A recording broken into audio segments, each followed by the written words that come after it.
নমস্কাৰ, মই Alef. Assamese online ৩১ দৰ্শকৰ বাবে লৈ আহিছোঁ কেইবাটাও গুৰুত্বপূৰ্ণ খবৰ। প্ৰথমটো খবৰ, কোনে কেনেকৈ জুবিন গাৰ্গৰ বিৰুদ্ধে কৰিছিল ভয়ংকৰ পৰিকল্পনা? জুবিন গাৰ্গ ঘটনাৰ মূল মাষ্টাৰমাইণ্ড কোন? প্ৰতি মুহূৰ্তত অসমবাসীয়ে জানিব বিচাৰিছে জুবিন গাৰ্গ ঘটনাৰ মাষ্টাৰমাইণ্ড কোন?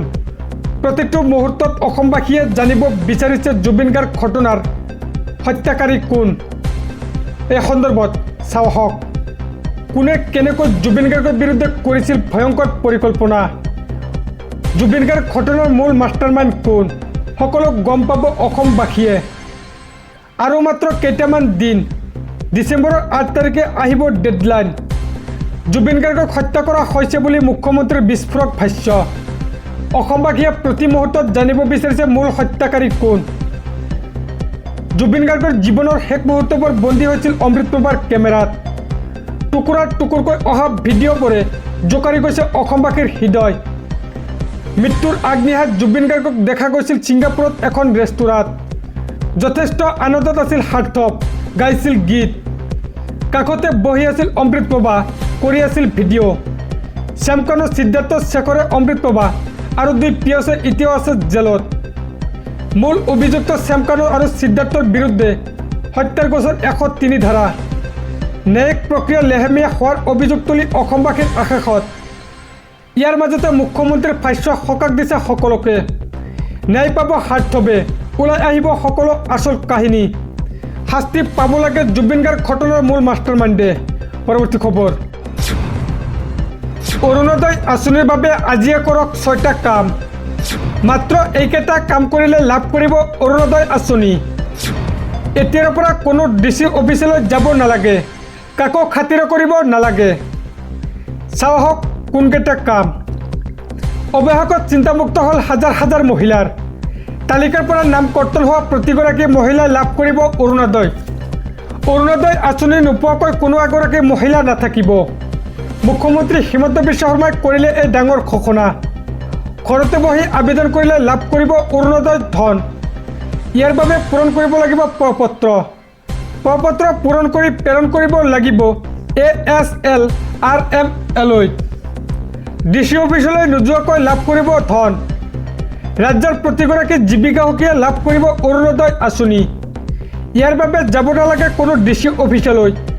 পোনপটীয়াকৈ লাভ কৰিব এই অৰুণোদয় আঁচনি। ১২৫০ টকা প্ৰতিগৰাকী মহিলাই পাই থাকিব। লগতে গেছ চিলিণ্ডাৰ কিনিলে আৰু ২৫০ টকাকৈ লাভ কৰিব। পৰৱৰ্তী খবৰ, অৱশেষত মুক্তি পালে ৰৈ ৰৈ বিনালেৰ অন্তিমটো গীত। সকলোৰে ৰৈ ৰৈ বিনালে গীতটোৰ মুক্তিৰ পিছতে আলোড়নৰ সৃষ্টি। মৰমৰ শিল্পীগৰাকীৰ অন্তিমটো গীতে চুই গ'ল সকলোৰে হৃদয়। সবিশেষ চাওক, মুক্তি পালে ৰৈ ৰৈ বিনালেৰ অন্তিমটো গীত। সকলোৰে ৰৈ ৰৈ বিনালে গীতটোৰ মুক্তিৰ পিছতে আলোড়নৰ সৃষ্টি।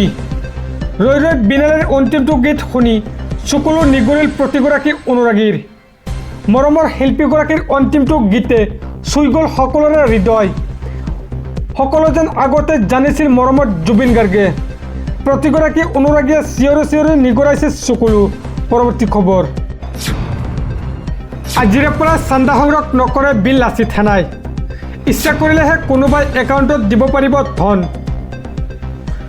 বিল লাচিত থানাৰ সদস্যক লৈ কৰিছে ডাঙৰ মন্তব্য। এতিয়াৰে পৰা বিল লাচিত থানাৰ সদস্য হ'বলৈ হ'লে ৩ প্ৰজন্মৰ হ'ব লাগিব খিলঞ্জীয়া। সবিশেষ চাওক, অতি শীঘ্ৰে বিল লাচিত থানাই কৰিব শুধৰণি। চান্দা অবিহনে চলিব বিল লাচিত থানা। আজিৰে পৰা চান্দা সংগ্ৰহ নকৰে বিল লাচিত থানাই। ইচ্ছা কৰিলে কোনোবাই একাউণ্টত দিব পাৰিব ধন। বিল লাচিত থানাত সোমাইছে বহু সন্দেহজনক লোক। বিল লাচিত থানাৰ সদস্য হ'বলৈ হ'ব লাগিব ৩ প্ৰজন্মৰ খিলঞ্জীয়া। বিল লাচিত থানা সংবাদমেল যোগে কৰিলে এই ডাঙৰ ঘোষণা। বিল লাচিত থানা অতি শীঘ্ৰে কৰি আছে শুধৰণি। পৰৱৰ্তী খবৰ, ভয়ংকৰ ৰেল দুৰ্ঘটনাত জোকাৰি গ'ল দেশ। দুখনকৈ ৰেলৰ মুখামুখিকৈ ভয়ংকৰ ঘটনা। বৰ্তমানলৈ ৬জনকৈ যাত্ৰীৰ কৰুণ ঘটনা। এই সন্দৰ্ভত চাওক, ভয়ংকৰ ৰেল দুৰ্ঘটনাত জোকাৰি গ'ল দেশ। যাত্ৰীবাহী ৰেল আৰু মালবাহী ৰেলৰ মুখামুখি সংঘৰ্ষ। বৰ্তমানলৈ ৬জনকৈ যাত্ৰীৰ মৃত্যু হোৱাৰ খবৰ। ১২ৰো অধিক যাত্ৰী আহত আৰু মৃতকৰ সংখ্যা অধিক হোৱাৰ সম্ভাৱনা। বিয়লি 4 বজাত সংঘটিত হৈছে শিহৰণকাৰী দুৰ্ঘটনা। ৰেল বিভাগে মুকলি কৰিছে হেল্পলাইন। উদ্ধাৰকাৰী দলটোৱে ঘটনাস্থলীত উপস্থিত হৈ চলাইছে উদ্ধাৰ অভিযান। ছত্তীশগড়ৰ বিলাসপুৰত সংঘটিত হৈছে এই ভয়ংকৰ ঘটনা।